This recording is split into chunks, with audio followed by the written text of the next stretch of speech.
Okay, next question. Where would you spend more days if you did it again? Definitely Paris. Definitely France in general. Yeah. We only visited Paris for like 5 days. For 5 days. I mean, we were there for, actually, that was one of the places we spent the most time in, and I still feel like I could go back for another month. Yeah, that was actually my second time in Paris, and both times I was there for like 5 or 6 days, so I feel like I've spent a good amount of time there, but like, even though I've been there, like we both have been there for a long time, Paris is one of those cities where it's like LA, where you can just not run, like you won't run out of stuff to do. Even now, there's museums I still wanted to see. There's food I still wanted to try, different like neighborhoods. There's just so much to see there, and like that's one of those places where I want to like live actually like a local, and like you know, have my like corner boulangerie that I go get like my baguette from, and like all that stuff. But I guess if I picked one city I would want to spend more time in, it would probably be Venice, which a lot of people, you'll hear really mixed reviews about Venice, and a lot of people see Venice as a day tripper. They just go in for the day, and in that case I can see why maybe people don't like it, because I feel like you have to get outside of like the touristy areas to really enjoy the beauty, and it's beautiful, so I think you would still like it either way. But I think I would have wanted to spend a couple more days there, and where we were staying in the hostel, which was absolutely beautiful. It was a little bit, you know, it was like 15 minutes outside of the tourist area, so we got like a good feel for, you know, more like Venice that isn't crowded. So yeah, I agree. Well, we were actually there again, like she said, overnight. And in the morning it was just beautiful. I mean, like the tall buildings, and we tried we were in the tourist area because we had to, but then we went away in the morning and in the evening back to our place and walked back, and it was just absolutely beautiful. I would definitely want to spend some more time in Venice as well. So. Okay. What was the hardest part of planning this trip? Oh, let's see. I guess the hardest thing for me was like choosing in between places to stay, because we saw like so many cute places, and like narrowing down different cities, because I was like, we were both like, oh no, but we want to go here, but we want to go here too, and like sometimes it didn't make sense because they were so far from each other. So picking places, I would say, was the hardest for me. I think a part of the hardest thing for me was definitely also picking places, but also is knowing the weather of each place and knowing like what I needed to pack, which there's a question on that later. But no, really, I had high anxiety about what I needed to take, what I should or shouldn't take, how much to pack. I did so much research. I'm going to probably do my own video on luggages and how to pack and all that, and how I packed for Europe, because I had high anxiety about that. I was like, I don't want my stuff to get jacked. I don't want to carry too many things to the point where I'm struggling because I brought too many things. But then, oh, what if I don't take, that one thing I didn't pack, I really needed it. And then, this is really her. This is really my life. The week before, like. I was struggling so hard. And I'm telling you, months and months and months of preparation went into my luggage, my carry-on. I mean, months in advance, I was like researching, like, what's the best carry-on? Like, I don't want a luggage. Okay, are you sure you don't want a luggage? It was crazy. Yeah, just to throw it out there, the whole time we were there, we only traveled with carry-on. I mean, it was still like a roller luggage backpack, but we never checked anything in to go underneath the plane. Trip. It was always just with us, yeah. So it had to be able to fit in like the overhead compartments and stuff like that. So. And international carry-on luggages are smaller than the ones here in the US. So you have to be careful when you're looking at luggages to make sure that it fits airlines like Air France and all these other WOW airlines, like all these airlines have very small overhead compartments. Yeah. So I did all that research. We actually had to like carry our bags through the aisles because the aisles are so small. Oh my gosh, I know. And yes, and also carrying them, lugging them through Italy, lugging them through all these places, cobblestones, it's crazy. Yeah, cobblestones and rolly backpacks are not friends. Especially in Venice. Oh my gosh. Okay, so the next question is, what were your safety precautions for picking hotels before you left to go to Europe? I think more Reviews? than, yeah, definitely read the reviews on multiple sources. So like TripAdvisor and like TripAdvisor's great. Yelp, or like, you know, at least 2 sources that you would check them on. And I think more so than like, for me at least, more so than like specifically the hotel and the hostel, which we did check the reviews for, that would be more so like neighborhoods. Yes. Review on neighborhoods and where you want to go. What is it that you want to do? Make sure that it fits your needs. Yes. We tried to be in like, you know, the places where there was a lot of locals and where there's a lot of nightlife and there's places, cafes. Yeah, places to eat. Places to eat. We made sure that the locations we were at had all of that so that we didn't have to travel far, walk far to a market or walk far to a cafe. Most of the places that we wanted to go to, everything was super close by, the train ride away or a bus away, because that's where we wanted to do stuff around there. So it's very important. And I would say try to pick something close to, speaking of which, like a metro stop or like a bus stop, so that you're able to go out of your area if you need to. I would say also to try to stay in the city center. Like we definitely stayed where like locals in the neighborhood, but they were still like considered in the city center. I wouldn't say like staying like so far out that it takes you like an hour to get into the city, because you don't want to like eat away your time. And money, that's very expensive. Definitely. Taxis are expensive in Europe, so make sure you're always taking public transportation. Yeah, really though. How'd you pack? Oh my gosh, I'm telling you, when I just mentioned it earlier, but I literally packed so many different times, so many different ways. One week I would, do like a mock pack and I'd be like, okay, this is what I'm taking. I'd be like, oh my God, but then it'd be too many things. So me and Sarah came up with a very, very strategic list. And actually, Sarah went shopping with me one day at H&M because she knew that I was gonna like probably go crazy, which overpack, which she was right. So I'm very grateful because she kept me like on point, and we were there shopping. She's like, you don't need that, you don't need this, take neutrals. So we tried to take neutral tops. I took at least 7 neutral tops and about 3 black leggings so that it could fit with everything. I took 1 jacket and 1 denim jacket. So I really had 2 the whole time. And so I think overall was like, maybe 7 tops and like maybe like 5 bottoms. No, maybe I took more like 6 bottoms, but different, like a pair of shorts. I didn't take pants, but I took leggings. I took like black shorts, denim shorts. I think that was it. And then fit in all of the other stuff I needed to fit in. But for clothing wise, that's what I did. I feel like the best advice I could give anyone going that doesn't want to like spend a bunch of money checking in luggage and stuff like that is to pack as light as possible. You think that you need a lot more than you actually do, and especially if you're gonna have laundry, which that was another point for like the hostels and Airbnbs or wherever we stayed, was that we would have like a laundry machine every at least 3 or 4 days. We didn't have to go that long without washing. Yeah. And that's the key, is that you're gonna be washing stuff, so you don't need to take as much things, and you want to keep a little bit of room so that you could bring stuff back home with you. So even I tried to pack really light, and even then there were things that there was some things I think I didn't use. Like I used maybe once. I took 2 pairs of jeans, 1 pair of leggings, 3 skirts, and like 6 or 7 tops, and maybe 2 dresses. I definitely didn't need 3 skirts. Let me tell you that. Yeah. Just take your favorites. I didn't need thing. 4 pairs of leggings. Seriously. I would say fill your luggage with mostly underwear and socks, because that's what you actually need. And I was really I really wanted to get like cute Instagram photos. So I was like, I wanted to get like super custom pieces and bring them for specific places. But when I really narrowed it down to what, to like the space that I had and really what I wanted, I didn't want to carry a big luggage. So I was like, you know what, custom pieces gotta go. But what I did instead is I took accessories. So I took hats. I took 2 pairs of hats. I took literally an entire bag of sunglasses. Sunglasses queen. Yes. I'll do a video on sunglasses. But I took a lot of sunglasses and took a lot of cute photos just by switching up my sunnies and my hats. and even jewelry, you know, like, and I actually didn't take jewelry.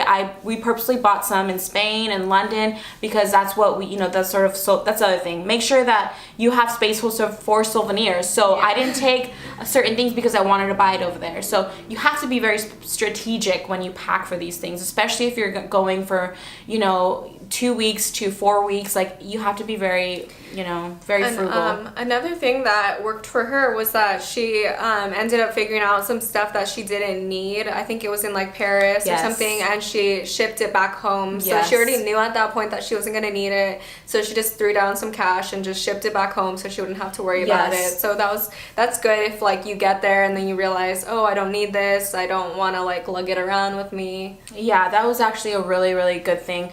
I also got all the souvenirs I had bought, and it was like literally in the middle of the trip, so I planned it very specifically and strategically to basically toss a lot of things that I didn't need, and it was just made literally night and day. I was just so much happier, traveling so much lighter, and again, we went to so many different places, so we had to unpack, pack. So, you know, I got so tired of my things. I was just, and again, at the end, we were both like, you know, we just want to like, we really didn't need all of this stuff, you know. We're ready to like toss out all of our stuff, so.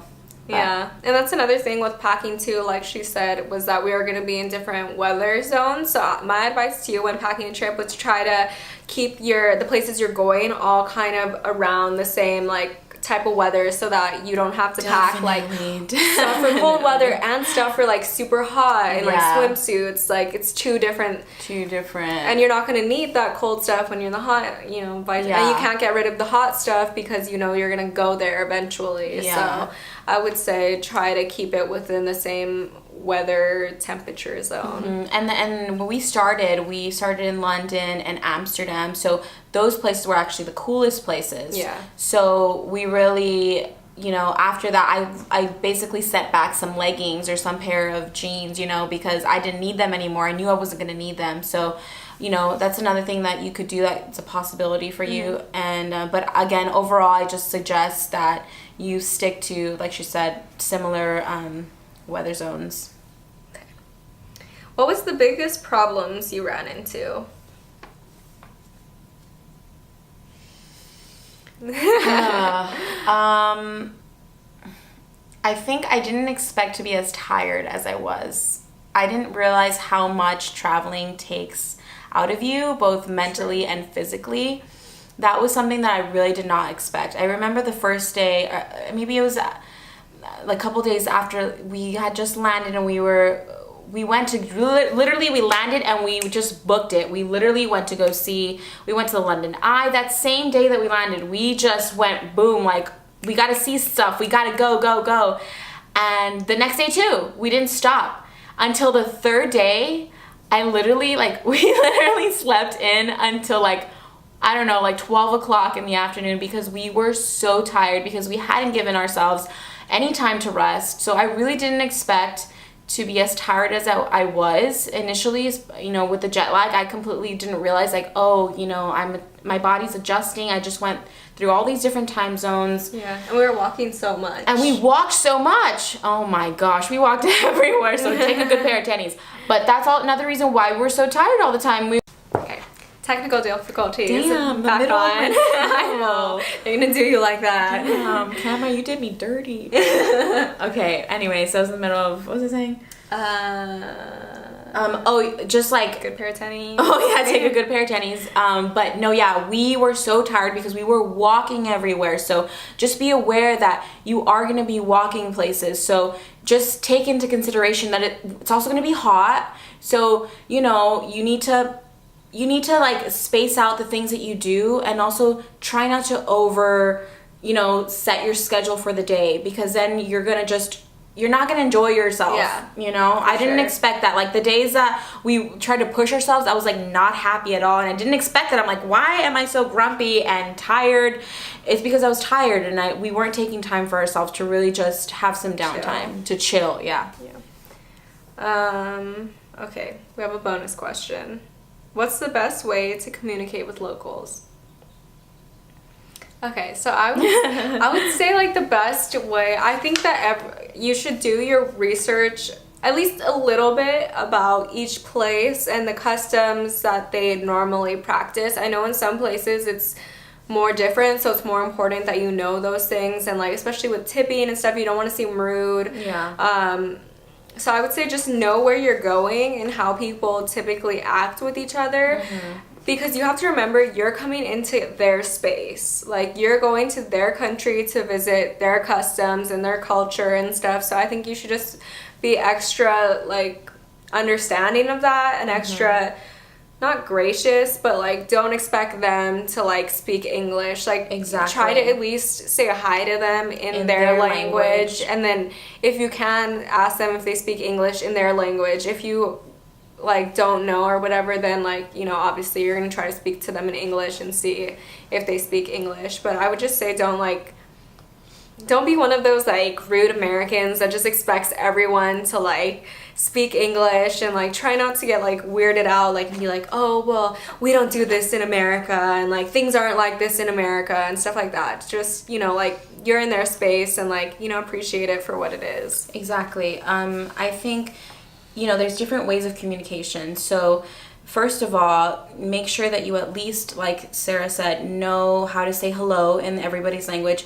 Know some basic things like where's the restroom, hi, my name is, how are you, thank you is definitely a big one, excuse me. All of those little phrases are some that you have to know no matter what place you go to. It doesn't take that much time. Just Google it. Even in the moment, we would always just Google, how do I say thank you? How to say excuse me? And, you know, and would just try to be as courteous as we could be. The other thing is, like, people communicate differently also via body language as well. And me and Sarah talked about this, that people are very direct in Europe. You know, a lot of people asked me while we were there, oh, were people rude or people this? And for when I first got to Europe, I was like, wow, people are really rude. Everyone's in their own little world. Nobody really like is being super nice to me, you know. People there are just very direct. Everybody is in their own little world. Everyone has places to go, things to do, you know. I had to obviously like remember that my culture is completely different from theirs, and I tried to really not hold judgment against the locals, because, you know, they grew up a lot differently, and who am I to judge the way that they communicate with me, or, you know. So for the most part, I tried my best to just be as courteous and as gracious as I could be, and just to, you know, and of course I had some bad experiences, and I just tried to brush them off and be like, you know what, like, yeah, that's just how they communicate, and they don't think they're being rude. And they don't think they're being rude either. Exactly. So don't take it personally. Yeah. They're just very direct. They don't sugarcoat things. So again, they're not gonna give you exceptional customer service. The culture is completely different in America than in Europe. Yeah, that's another big thing is like with customer service and the things that we expect going into a restaurant versus what a European would expect. Whoa, completely different. And like here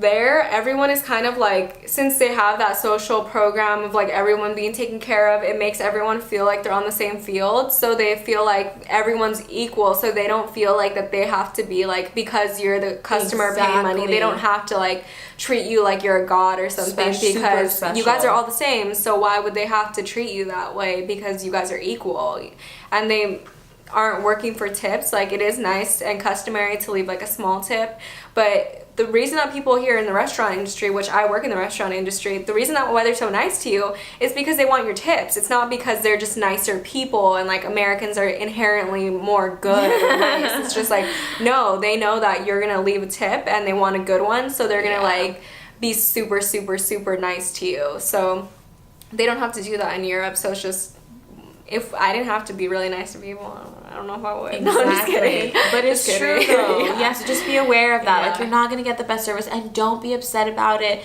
Just take it for what it is. You know, you might have to like call a waiter 3 or 4 times. After a couple hours, they just leave you alone after you order. So just, you know, try your best to take in their culture. Try to just sit there. Yeah. We would just sit there for hours. And that's part of their culture, is like their meals last a lot longer than us. They don't have like fast food. There's nothing like fast about why they need to do things. They don't go in and just like eat really quickly and then leave. It's more like an overall experience. It's an event. And like the waiters there would think they're being rude if they were always bugging you, and it would make them feel like they were making you want to leave, yes. or like pressuring you to leave. Whereas sometimes like in the US that kind of happens, like people are always on you because they want to like turn tables and want other people to come in, but it's different there. They don't do that as much. So yeah.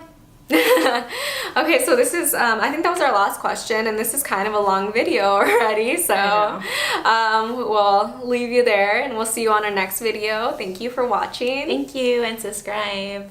Bye.